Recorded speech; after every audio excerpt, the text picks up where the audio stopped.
But today I wanted, because there's a lot of conversations going on about the threat of nuclear escalation between Russia and NATO, but in my view, everyone's rather ignoring the very real threat of Israel's Samson option and its nuclear capability, which has been kept very under wraps, as many people describe it, sort of basement nuclear capability.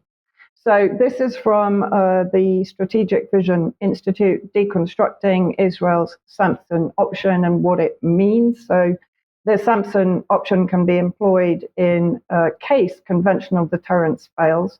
The CIA believed as early as 1976 the Israelis had stockpiled 10 to 20 nuclear weapons. By 2002, it was estimated that the stockpile number had increased to more than 75.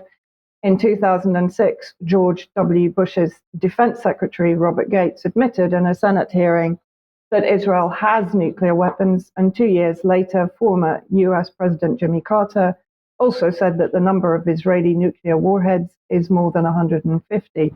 That number is now considered to be much higher. Those testimonies by senior US officials establish the fact that Israel does possess nuclear weapon capability. So what does this actually mean? This is an article at progressive.com.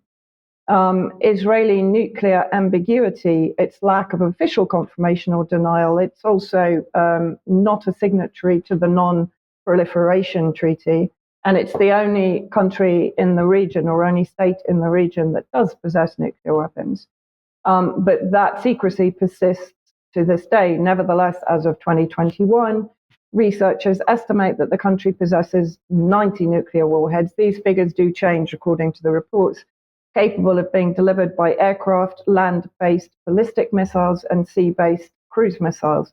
Israel is reserving these weapons for the Samson option, an all-out assault on the civilian population centers of its opponent, but also of its friends if under threat. So let's have a look at the next part of that article. It stands in contrast, the Samson option, to doctrines embraced by other nuclear powers, such as the mutually assured destruction, MAD, developed during the Cold War. MAD posits that nuclear powers like the US and Soviet Union, or now Russia, could deter each other from ever using nuclear weapons through the threat of retaliatory strikes that would ensure mutual destruction. However, Israel doesn't adhere to this policy as it does in its defense policy generally. It believes in preemptive strikes. And so if we look at what that also entails, I mean, in the 80s, Mordechai Vanunu was given the Right Livelihood Award for his courage and self-sacrifice in revealing the extent of Israel's nuclear weapons. He was imprisoned for 18 years by Israel for treason. 11 of those years were spent in solitary confinement. And even though he was released in 2004, he basically is not allowed to talk to foreign journalists, and his movements are restricted. So this is a recent image in Israeli media of the Dimona nuclear power facility that has been targeted in the recent escalation.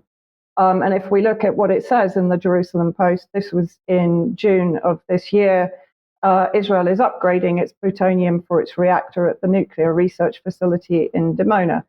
And basically, this is effectively admitting that Israel has nuclear warheads, but the IAEA, sorry, I always get that one mixed up, the International Atomic Energy Agency, has not to date been able to inspect those facilities.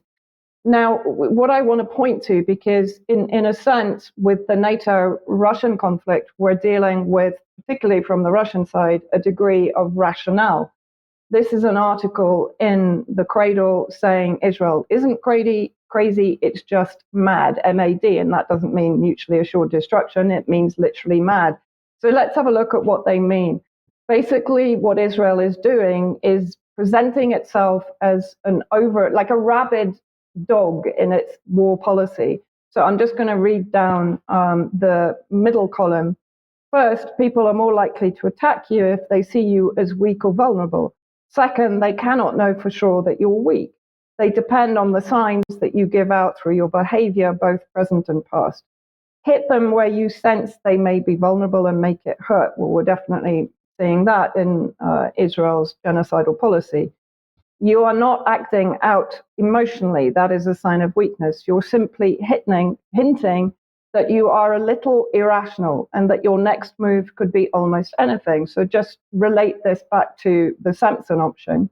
This reputation can be for any number of things, being difficult, stubborn, violent, ruthlessly efficient. You must build your reputation carefully, allowing no inconsistencies. Instead of threatening your opponents openly, you take action that is indirect and designed to make them think.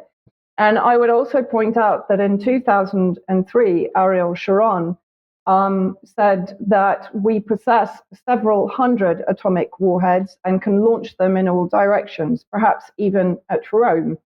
Most EU capitals are targets for our Air Force. We have the capability to take the world down with us, and I assure you that will happen before Israel goes under. So this is coming back to this, the threat of the Samson option that can even be directed at what would be considered friendly nations. And not forgetting that since October the 7th, it was the heritage minister who was suspended after calling for the nuking of Gaza as being an option. And more recently, the ambassador at the UN, Gilad Erdan, who's outgoing, in his final speech said that the UN building should be wiped off the face of the earth, that it was a twisted and distorted institution, which I would agree with to some extent, but not for the same reasons as he does.